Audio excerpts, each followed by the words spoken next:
Hey guys, welcome to the fourth video on our Onshape Basics series and the second video on the phone holder desk tidy thing. Alright, you're going to have to excuse any background noise. There is a massive storm outside, so anywho, so last time we made the basic base shape and we did a cut. Today we are going to focus on this cutout for paper clips and erasers, USB sticks, or whatever. Okay, we're gonna initially start off by doing a construction line down the middle of this area here, and we are going to use a center point rectangle to get that shape. Essentially, it's going to be a 75 mil long one, which is offset by 2 mil on either end. Okay, and we get that started, shall we? So I'm going to go ahead and open my model from the last video. Here we are. We're going to base the sketch off the top surface, not the top plane, the top surface of our model. So sketch, select the sketch plane. There we go. Right click, view normal to sketch plane. Okay. Now I want you to notice that if I highlight this edge here, you can see this dot there. Okay. That dot is the center point of this line, the one that's highlighted. And because we're going to use a center point rectangle, we are going to draw a line of that down this direction and expand it and dimension it like so. So that line has to be a construction line because we don't want our extrude function to recognize it. We just want this for our benefit only. Okay, so I'm going to go ahead and select a line which is next to the center point rectangle or rectangle, whatever you've used last, and hover it over that edge until we get that box around the center point and this little line dot icon there. I'm going to click, and if I just move it, you'll see that it snaps to the horizontal, and when it does that, there's another a horizontal line below it. So I'm gonna make it about that long, hit escape and get off it. Now you're going to go up here next to that letter A. You're going to see another project one, and next to that you've got this straight line with two arrows pointing to and from a dotted line. So that is your construction line. Okay, read that text box that comes up, but we want to essentially convert this into a construction line. So I'm going to click the line first and then click construction, and you can see that it just broke it up into a dotted line. Now to get out of this, you actually have to just click somewhere else. Okay, there we go. That's our construction line. Now you can see that this dot over here is blue, which means it's not defined. So we can click and drag that around. So let's make it about that long, and click the blue dot, go up to here. These are our sort of limits. Okay, we can lock our points up in space, more or less. So I'm going to go ahead and click fix. That'll convert this to a black dot, and you'll see that you can't move it anymore. Right? That's the first thing. Now the next thing I want to do is to make this rectangle. So you're going to use the center point rectangle, and I'm going to base the center along this line, but not on the center of that line. If you click it here, it's gonna constrain it, so you can't move it anywhere after that. So I'm just gonna move it around maybe here. Just draw a basic box, whatever shape and size, doesn't matter.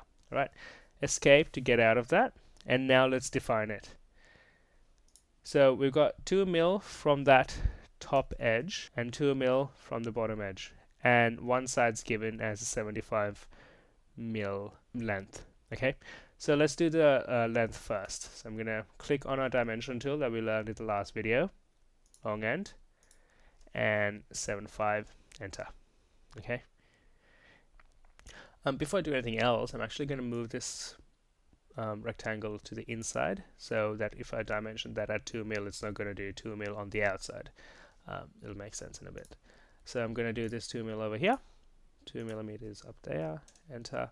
Don't need to worry about the bottom one here because it's a center point rectangle, which means that distance is equal to that always, so really doesn't matter. And here is 2 millimeters as well. There we go. Now you can see that that entire rectangle is black, which means it's defined. That thing is not moving anywhere. Okay, go ahead and get out of the sketch. There we go. So as you can see, we can't really split this into two because there's a construction line there, and that's not going to be recognized by our 3D functions. So we have to now extrude this down. So cut it down to a depth of 10 mil. Okay? So extrude, click, change the direction, remove, 10 mil, enter. There you go. Done. So that's that for now.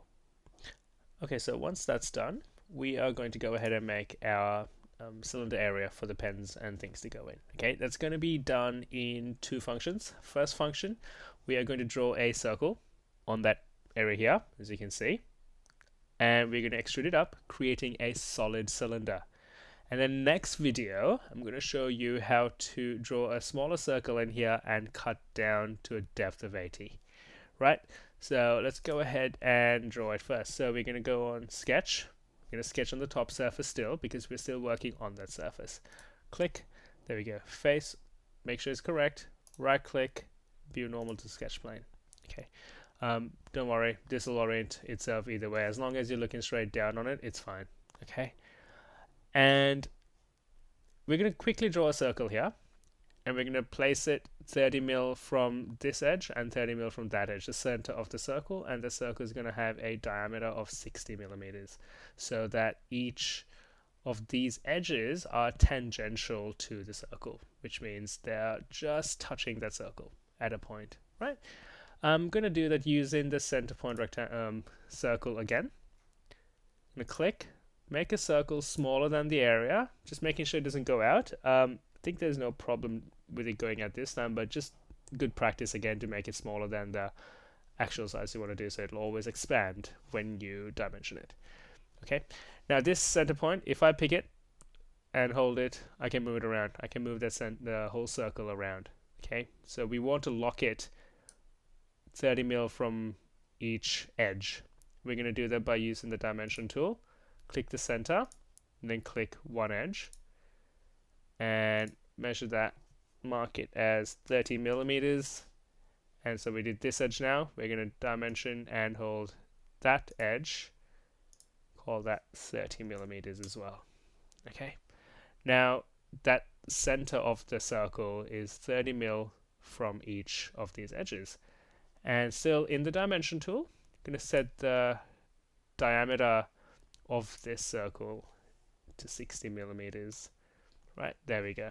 And hit escape to get out of the dimension tool. Escape done. And as you can see, we've got this circle touching these edges. Right, go ahead and confirm the sketch. It's done. Now we're going to extrude a circle up to a height of 70 millimeters. Okay, just as we did with the boxes. All right, extrude. Now we are adding to our existing body here. We are not adding a new part, so we're going to go to add. We're not removing, we're adding. Solid surface, faces to extrude. It's this one over here. I'm gonna go ahead and click that. You can see it, you can pull this up whatever to whatever height you want it to go, or the easiest way, the most accurate way is to type in 70 over there, hit enter, make sure it looks good, and that's what you want.